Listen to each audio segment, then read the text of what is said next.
2019년에 JTBC에서 방영했던 눈이 부시게라는 드라마가 있습니다. 주인공 김혜자 배우가 치매에 걸려서 아들과 며느리조차 기억하지 못하는 가운데 젊은 때에 남편과 함께 보냈던 기억의 자리를 사는 모습을 보여줍니다. 결혼한 지 얼마 안 돼서 경찰의 고문으로 삶을 마감한 남편, 홀로 편견 속의 아들을 키워나야 했던 젊은 시절, 그리고 교통사고로 한쪽 다리를 잃은 아들을 위해 마음을 단단히 먹고 살아야 했던 어머니의 모습을 담담히 그려낸 드라마였습니다. 여러분 혹시 이 드라마를 보셨습니까? 지난 삶의 자리를 아무도 알아주지 않고 기억도 못하는 것은 나이 들매 비극 같습니다. 함께 그 자리를 지나온 가족들이 그래도 알아주는데 요즘은 그런 부모와 자녀의 관계도 점점 멀어지는 것 같아서 안타깝습니다. 100세 시대를 우리가 산다고 하는데 그래서 나이 든 사람이든 젊은 사람이든 나이 듦에 대해서 생각해 볼 필요가 있습니다. 미국의 듀크 대학의 스탠리 하워즈 교수와 몇 사람이 함께 쓴 그리스도 안에서 나이 듦에 관하여라는 책이 있습니다. 이 책의 저자들은 이런 질문을 하면서 이 책을 썼다고 합니다. 그리스도의 이야기는 어떻게 우리의 과거와 미래에 대한 이야기를 형성하는가? 인생의 목적은 노년에 이르러 더욱 선명해지는가? 사려 깊음, 회고적 유머, 인내, 관대함과 같은 덕목들은 어떻게 양성되는가? 인간의 본질은 무엇인가? 충만한 인생을 산다는 것은 어떤 의미인가? 이런 것들에 대한 저자들의 생각이 이 책에 담겨 있습니다. 여러분은 어떻게 나이 들기를 원하십니까? 네, 아직 젊은 우리 아이들에게 너무 먼 이야기지만 저희 같은 나이를 지나는 어떻게 우리가 앞으로 노년의 시간들을 맞이하게 될까 생각해 보게 됩니다. 여러분 제가 왜 나이 듦에 대해서 설교 시작하면서 이야기할까요? 오늘 본문이 창세기 48장인데 여기에 이제 나이 들어서 죽음을 앞에 둔 야곱의 이야기가 나오기 때문에 그렇습니다. 지난 47장에 보면 야곱이 130세에 애굽에 내려간 것을 함께 나눴습니다. 그 후로 17년의 시간이 지났어요. 7년의 흉년이와 그 7년의 풍년과 흉년이 다 지나고 고센 땅에 머물던 야곱의 가족은 생육하고 번성했습니다. 굉장히 많아졌어요. 47장 후반부에 야곱은 자신이 죽을 날이 가까움을 알고 요셉을 불러서 자기가 죽으면 애굽 땅이 아닌 가나안 땅에 장사 지내달라고 유언을 합니다. 그런 후에 48장에 보니까 야곱이 병이 들어서 위급한 상황이 됩니다. 여러분 아시죠? 마지막 때 이렇게 부르는 거요. 이 소식을 들은 요셉이 자기 므낫세와 아들 에브라임 두 아들을 데리고 야곱에게 옵니다. 그런 자리에서 야곱이 요셉의 두 아들을 자기 아들로 입양합니다. 그리고 이들을 축복합니다. 야곱이 요셉이 두 아들을 축복하는 장면이 본문에 아주 자세하게 기록되어 있는데 근데 야곱이 축복하는 내용보다 야곱이 어떻게 이들을 축복하는 축복의 방식이 훨씬 더 많은 저를 차지하고 있어요. 여러분 48장 보시면서 이해하셨는지 모르지만 이게 되고 있어요. 축복의 대상이 요셉의 아들 므낫세냐 아니면 에브라임이냐 이것을 굉장히 중요하게 다루고 있어요. 여러분 이것이 왜 이렇게 중요한 것이 될까요? 오늘 본문은 이것을 통해서 우리에게 뭘 이야기를 하기 원하는 걸까요? 오늘은 아버지여 그리 마옵소서라는 제목으로 본문을 통해 주신 은혜를 함께 나누기를 원합니다. 오늘은 하나를 나누는데 다 해서 하나를 나누겠습니다. 복음을 믿는 그리스도인은 하나님이 은혜를 베푸시는 방식으로 세상을 본다. 창세기 48장은 어떤 사람이 아버지 야곱이 병들었다는 것을 요셉에게 알리는 것으로 시작이 됩니다. 야곱이 유독한 상황이었어요. 저희가 8절부터 읽었기 때문에 1절부터 7절까지 설명드리겠습니다. 그래서 요셉은 므낫세와 에브라임을 데리고 야곱이 사는 고센 땅으로 찾아가요. 2절에 보니까 요셉이 왔다는 소리를 듣고 야곱이 침상에서 일어나는데 힘을 냈다라고 되어 있습니다. 침상에서 몸을 일으키기도 힘들었다는 것이죠. 그렇게 야곱은 요셉이 왔다는 것을 듣고 힘을 내서 앉았습니다. 그리고 요셉에게 말을 하는데 뭐부터 말하냐면 내가 예전에 하나님께서 루스 땅은 베델과 같은 지명인데 베델에서 하나님이 나타나셔서 나에게 해주신 언약에 대해서 다시 들려줍니다. 야곱은 마지막 때 몸이 쇠약해져 있지만 그의 기억력은 흐려져 있지 않습니다. 하나님이 그에게 주신 언약, 그 언약에 야곱의 마음을 여전히 언약이 사로잡고 있습니다.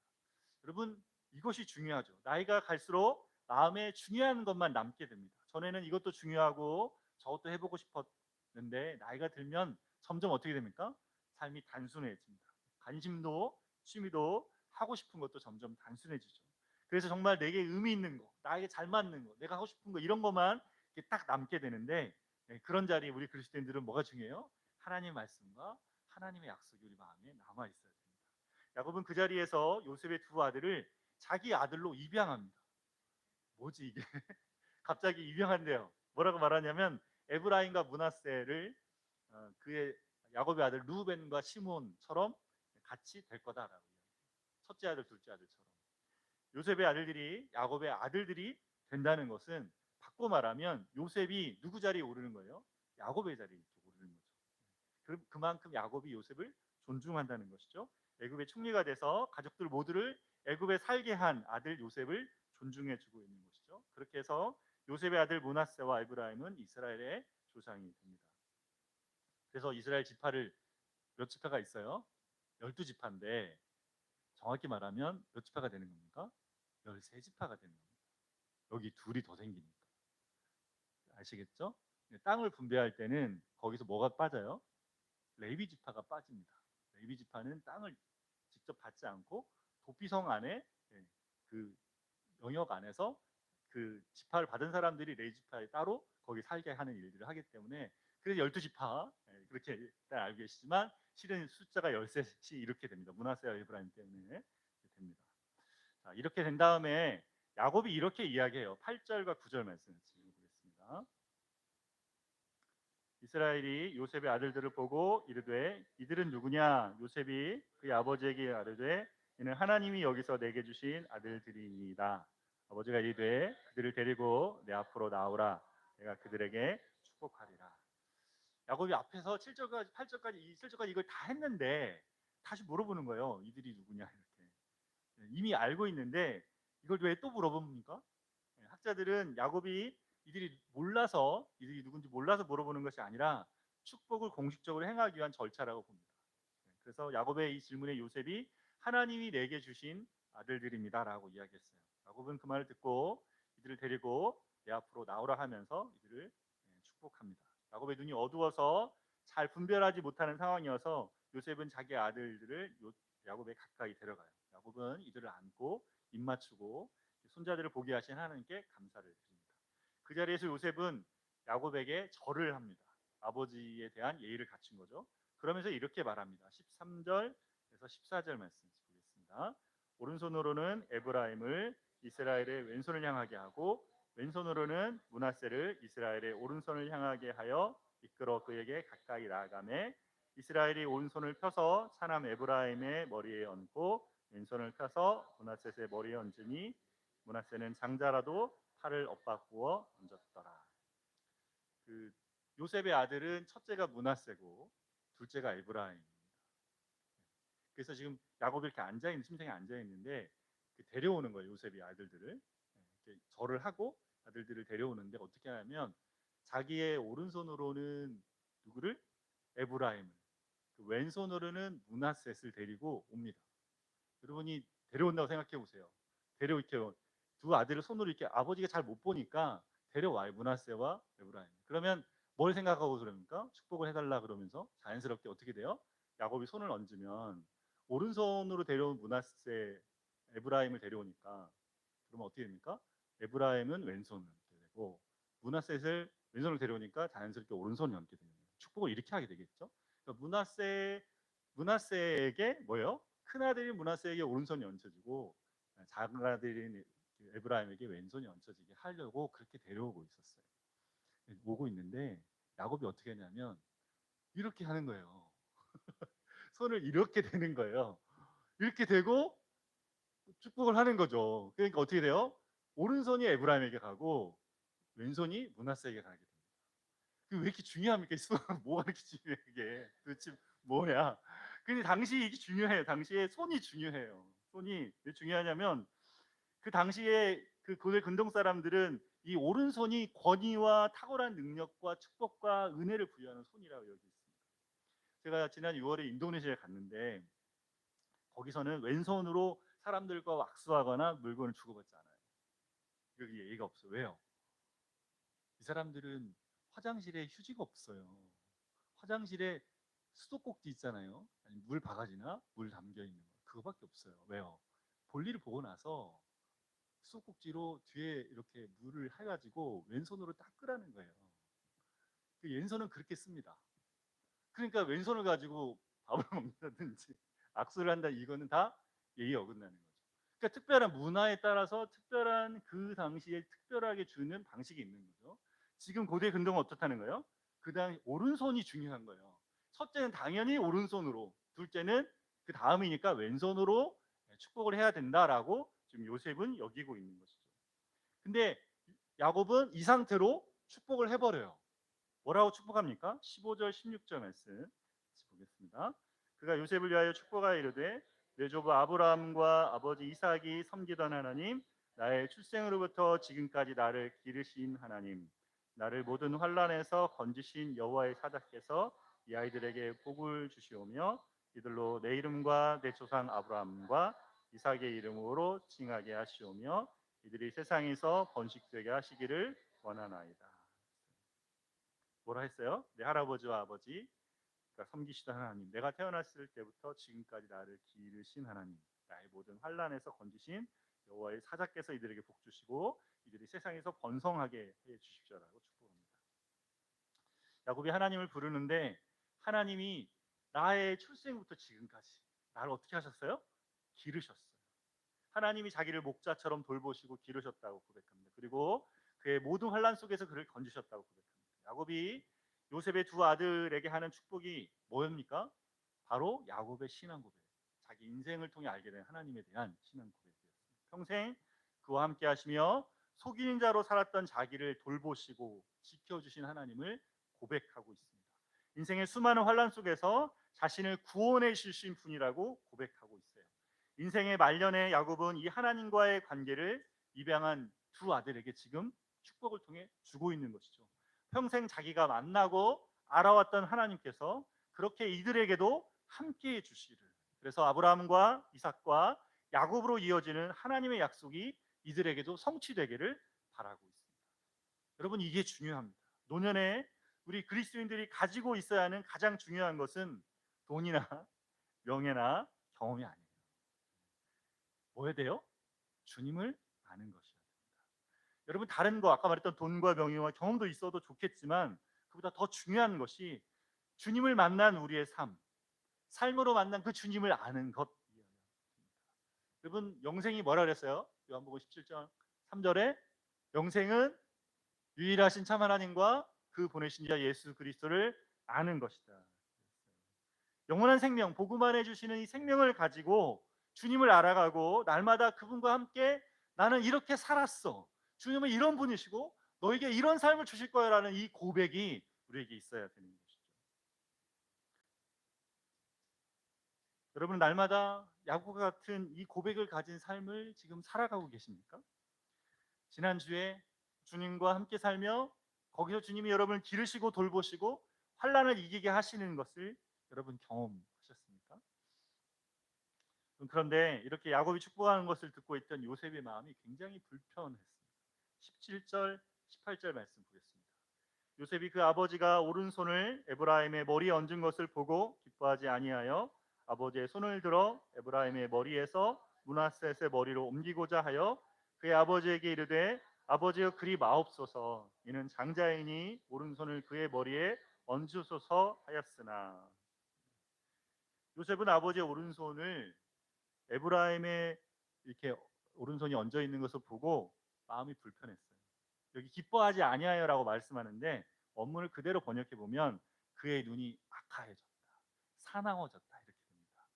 요셉은 아버지가 눈을 잘못 봐서 지금 손을 잘못 얹어서 축복이 이렇게 제대로 되고 있지 않다고 생각을 한 거죠. 이것이 요셉에게는 굉장히 화가 나는 일입니다. 네. 왜요? 자기 의도대로 아버지가 축복하고 있지 않으니까. 네. 자기 생각은 뭐예요? 므낫세가 첫째 아들이 자기 마음에 중요한 아들이에요. 첫째 아들이 장자가. 네. 이 아들이 받아야 되는데 안 되니까 뭐라 그래요? 아버지여 그리하지 마옵소서, 지금 손 잘못 얹었습니다, 손을 바꾸셔야 돼요. 므낫세가 장자입니다. 그래서 오른손을 에브라임이 아닌 므낫세한테 얹으셔야 됩니다 라고 이야기합니다. 그러면서 아버지의 손을 잡고 옮기려고 그러는 거예요. 손 잡고. 이런 요셉의 이 불쾌한 말과 행동을 보면서 야곱이 뭐라고 말합니까? 말씀 보겠습니다. 오늘 다 읽는 거죠, 끝까지. 자, 19절, 20절 읽어보겠습니다. 그의 아버지가 허락하지 아니하며 이르되 나도 안다, 내 아들아, 나도 안다. 그도 한 족속이 되며 그도 크게 되려니와 그의 아우가 그보다 큰 자가 되고 그의 자손이 여러 민족을 이루리라 하고 그날에 그들에게 축복하여 이르되 이스라엘이 너로 말미암아 축복하기를 하나님이 내게 에브라임 같고 므낫세 같게 하시리라 하며 에브라임을 므낫세보다 앞세웠더라. 라고 뭐라는 거예요? 나도 안다. 내가 눈이 어두워서 몰라서 지금 이러고 있는 게 아니다. 야곱이 분명 뭘 가지고? 의도를 가지고 아들 요셉에게 두 번이나 나도 안다라고 이렇게 이야기하고 있어요. 요셉은 이런 아버지가 이해가 안 돼서 화가 났지만 야곱은 그것을 의도적으로 하고 있습니다. 이렇게 야곱은 장자인 므낫세가 아닌 둘째 에브라임을 더 축복합니다. 뭐라고 말하면서 그도 므낫세도 큰 민족을 이룰 거야. 그러나 나는 에브라임을 축복하고 있는 거야. 이렇게.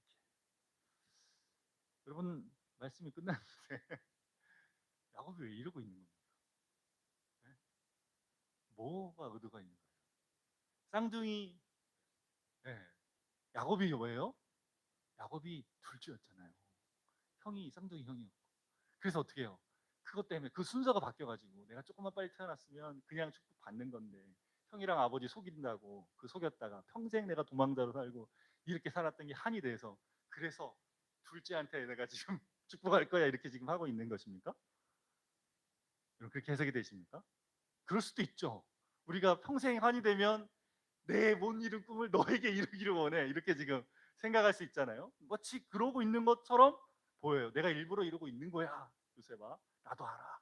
그래 난 이걸 원해 이렇게 하고 있는 것처럼 보입니다. 야곱한테 물어봐야 되는데 야곱한테 물어볼 수가 없잖아요. 지금 성경에 지금 이밖에 안 써 있으니까 그게 굉장히 곤란합니다. 근데 여러분 성경이잖아요. 야곱이 이렇게 왜 했는지가 성경에 힌트로 나옵니다. 어디 나올까요? 히브리서 11장 21절에 이런 말씀이 나옵니다. 같이 읽어보겠습니다. 믿음으로 야곱은 죽을 때에 요셉의 각 아들에게 축복하고 지팡이 머리에 의지하여 경배하였으며. 믿음으로 야곱은 죽을 때에 요셉의 각 아들에게 축복하고 있어요. 그 지팡이 머리에 의지하여 경배했다는 것은 47장의 그 마지막 유언을 한 다음에 경배하는 모습이 나오거든요. 그럼 이제 48장 이야기가 지금 여기 쓰여 있는 거예요. 히브리서 11장에 야곱이 요셉의 두 아들을 축복한 것을 뭘로 했어요? 뭘로? 믿음으로 했어요. 믿음으로 한 것입니다. 여러분 히브리서 11장의 별명은 뭐예요? 무슨 장? 아 믿음장. 좋습니다. 어우지 믿음장이 나옵니다. 고린도전 13장은 사랑장이었습니다. 이 정도는 우리가 지금 돼야 되죠, 그렇죠? 자 믿음장입니다. 믿음장인 히브리서에 야곱에 대해서 얼마나 적혔을까요? 이 한 줄 적혀 있습니다. 이 한 줄 한 줄 적혀 있어요. 이것이 무슨 말이에요? 이것이 야곱의 인생 전체를 대변한다. 야곱 인생 전체를 대변한다. 호랑이는 죽어서 가족을 남기고 사람은 죽어서 이름을 남기는데 창세기에 나오는 아브라함, 이삭, 야곱, 요셉은 믿음의 시작을 알리는 족장들입니다. 이들의 인생에서 중요한 장면을 믿음장에서 표현하죠. 아브라함의 믿음은 뭐예요? 아브라함이 하나님의 언약을 듣고 하란을 떠난 것, 그리고 이삭을 제물로 바친 것에 대해서 말했어요. 아브라함의 인생에 획을 그을 만한 믿음의 결단의 자리인 것이 맞아요.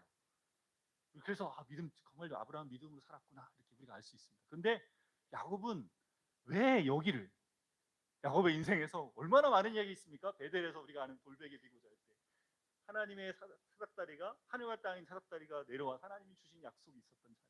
또 언제예요?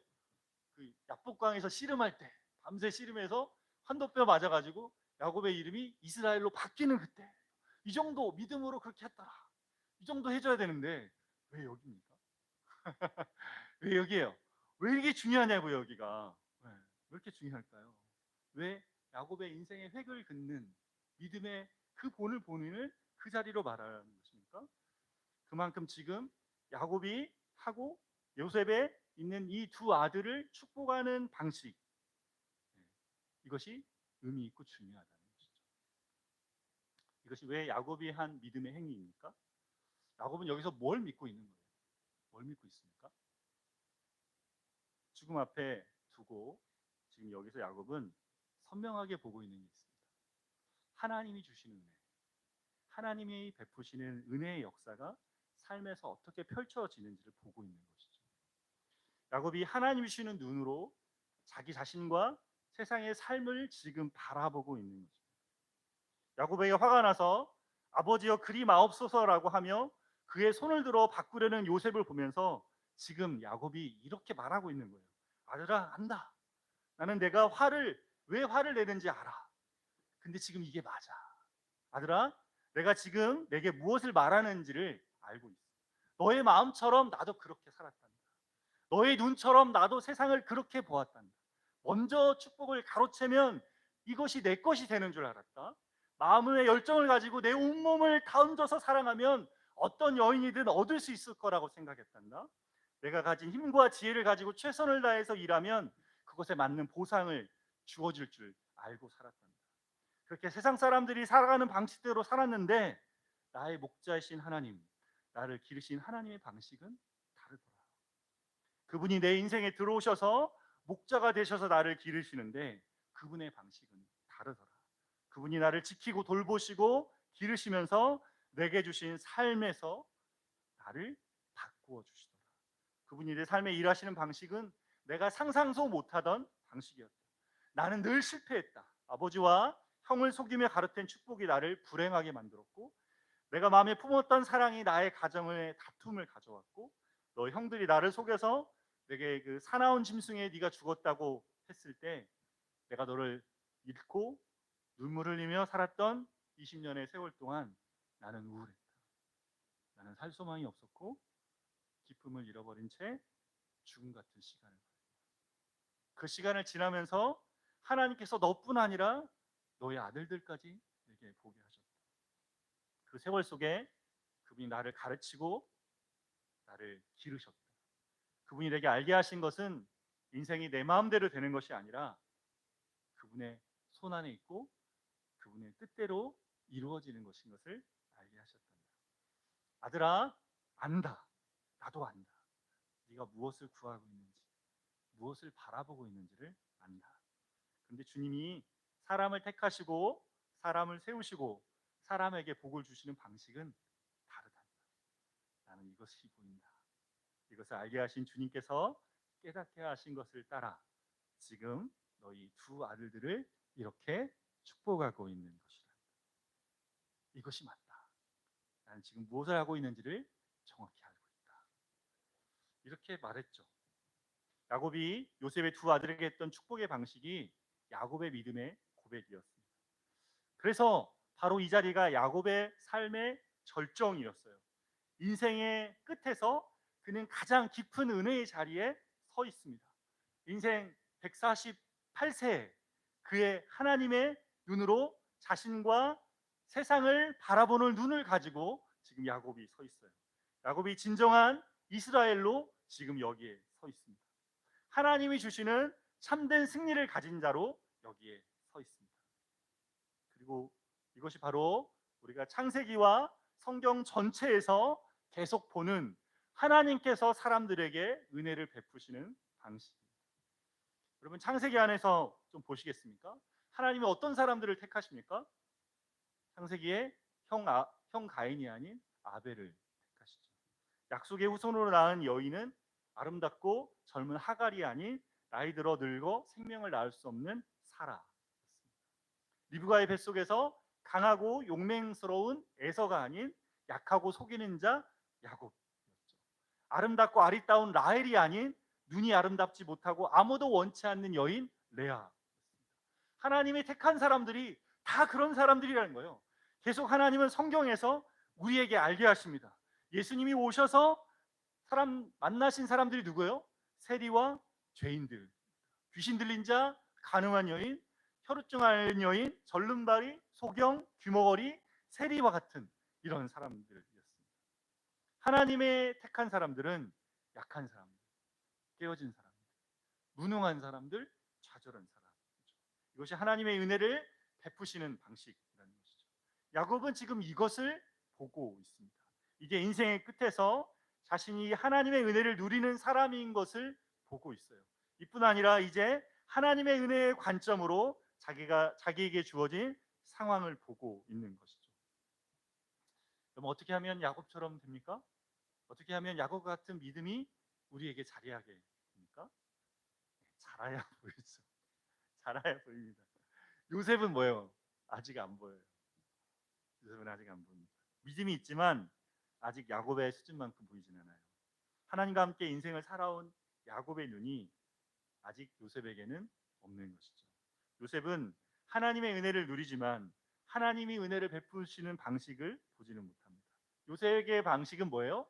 세상의 방식이고 야곱의 방식은 하나님의 방식입니다. 세상은 더 뛰어난 사람, 앞에 선 사람, 인정받는 사람을 줄 세우고 그 줄에 맞게 얻어내게 합니다.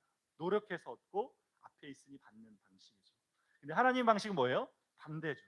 희한합니다. 약자가 받고 노력하지 않는 사람이 얻어내는 방식이죠. 역전의 방식입니다. 이것이 하나님께서 이 땅에서 일하시는 방식입니다. 여러분, 하나님께서 왜 이렇게 일하십니까? 왜 그렇게 하십니까? 하나님께서 이 땅에 살아가는 인간의 상태를 알고 계시기 때문에 그렇습니다. 로마서 3장 23절에 모든 사람이 죄를 범하였으며 하나님의 영광이 이르지 못하더니라고 말씀합니다. 이 죄를 지은 인간의 내면은 지적인 이해와 정서적인 이해, 의지력이 다 깨어져 있습니다. 그래서 세상 방식으로 살아가면 늘 무슨 소리가 납니까? 요란한 소리가 나죠. 합리적이라고 생각하는 질서를 주고 제도를 만들고 줄을 세우는데 그것이 묘하게 불합리적입니다. 그 안에서 계속 깨지는 사람, 소외되는 사람, 상처 입은 사람들이 나오죠. 역사 속에 어떤 제도, 어떤 국가 이데올로기도 완전한 것은 없었습니다. 계속 뭔 씨름한다고요? 개인이 중요하냐, 국가가 중요하냐를 놓고 계속 이 답변과 질문으로 오가고 있습니다. 왜 그렇습니까? 깨어진 인간의 모습을 하나로 묶어줄 수 있는 실제적인 제도와 국가와 이데올로기가 이 땅에는 없기 때문에 그렇습니다. 뭐만이 할 수 있습니까? 복음만이 할 수 있습니다. 복음만이 이런 인간의 상태를 가장 정확하게 진단하고 처방할 수 있습니다. 이렇게 깨어지고 약하고 상한 자를 택하시며 하나님의 방식은 그리스도를 통해서 절정을 이룹니다. 예수님은 이 땅에 오셔서 사람들에게 아버지 하나님에게 버림받으셨습니다. 요셉은 아버지여 그리 마옵소서라고 말하며 자기와 뜻이 다르다고 항변했지만 예수님은 다르게 고백하셨습니다. 겟세마네 동산에서 아버지 할 수만 있다면 이 잔을 내게 옮기시옵소서, 그러나 나의 원대로 마옵시고 아버지의 뜻대로 하옵소서라고 고백하며 하나님 아버지의 뜻을 따르셨습니다. 그렇게 예수님께서 아버지의 뜻을 따라 행하심으로 하나님의 뜻이 이 땅에 이루어졌습니다. 그리스도 안에서 이제 모든 것이 예가 되게 하셨습니다. 요셉은 아버지여 그리 마옵소서라고 하지만 그리스도께서는 내 뜻대로가 아니라 아버지의 뜻대로 되기를 하옵소서라고 고백하게 됩니다. 우리 그리스도인은 복음 안에서 이것을 고백하는 사람입니다. 주님이 우리에게 베푸신 은혜의 방식으로 우리 자신을 보고 사람들을 보고 세상을 보는 사람들입니다. 양의 목자가 되신 주님께서 나처럼 깨어진 사람을 기르고 계십니다. 지난 인생을 말씀을 보면서 생각해 보니까 천방지축으로 여기저기 내 멋대로 살았던 나를 주님이 돌보시고 기르셨어요. 위험한 사망의 음침한 골짜기를 지나는 자리에서도 나를 지키며 보호하셨습니다. 지난 삶을 돌아보니까 얼마나 많은 죽음의 골짜기가 있었는지 모르겠어요. 그래서 도대체 그 자리를 어떻게 지났는지를 모르겠어요. 오늘 야곱의 고백처럼 하나님의 사자가 나를 그 모든 환난에서 건져 주셨죠. 주님이 내 이 깨어진 모습을 아시기에 그 험한 골짜기에서 나를 데려오시기 위해서 밧줄에 붙고 발에 족쇄를 치우시고 꼼짝 못하게 해서 등에 메시고 그 골짜기를 지나주셨습니다. 그때는 도대체 이게 왜 이러는지 소리 지르고 이해할 수 없었는데 지나고 나니까 그게 은혜였습니다. 주님이 그렇게 이끄셔서 지금 복음 안에 살고 있는 것이 얼마나 큰 은혜인지 모르겠습니다. 근데 아직도 너무나 쉽게 세상의 방식을 따라가며 아버지 그리마옵소서, 이게 아니고 이게 해야 돼요, 이렇게 돼야 됩니다. 그렇게 하나님의 손을 잡고 하나님의 손을 돌려놓으려 하는 저의 모습을 문득문득 보게 됩니다. 그래서 그런 모습을 보며 눈물이 납니다. 여러분 어떠신가요? 여러분 그래도 우리가 이런 모습이어도 주님 주신 복음이 있으니 우리에게 위로가 됩니다. 그런 나를 여전히 돌보시고 기르시며 주님 안에 있게 하시오니 위로가 됩니다. 주중에 미국에 있는 신학교 동기 목사님이 톡방에 올려주신 이야기입니다. 1년 동안 악적 고용주 밑에서 일하여서 임금체불이 너무 심해서 일을 그만두려 했다고 합니다. 톡을 읽다 보니 목사님 본인 이야기였어요. 교회를 개척했는데 그 성도님이 없으니까 사례를 받지 못하니까 이분이 말했던 악적 고용주는 하나님입니다. 그래서 임금체불을 견디지 못하고 문을 닫으려 했답니다. 문을 닫으려 했는데 그래서 마지막 예배를 드리려고 2시간 전에 교회 가서 가족분인 성도들과 함께 교인들과 함께 예배를 준비하는데 목사님 가족이 아이들이 7이에요. 그 성도들이 7명이나 있는 거죠. 문을 닫아요. 안 되겠다 이렇게 문을 닫으려고 했는데 예배 시작 1시간 전에 새로운 가족이 문을 열고 교회에 들어오더랍니다.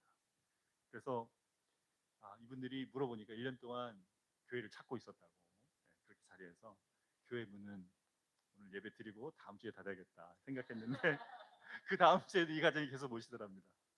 그래서 계속 그렇게 예배를 드리게 돼서 지금 20명 정도가 모여서 예배를 드리고 있다고 했습니다. 동기 목사님 이야기 들으면서 저희 교회 생각이 났습니다.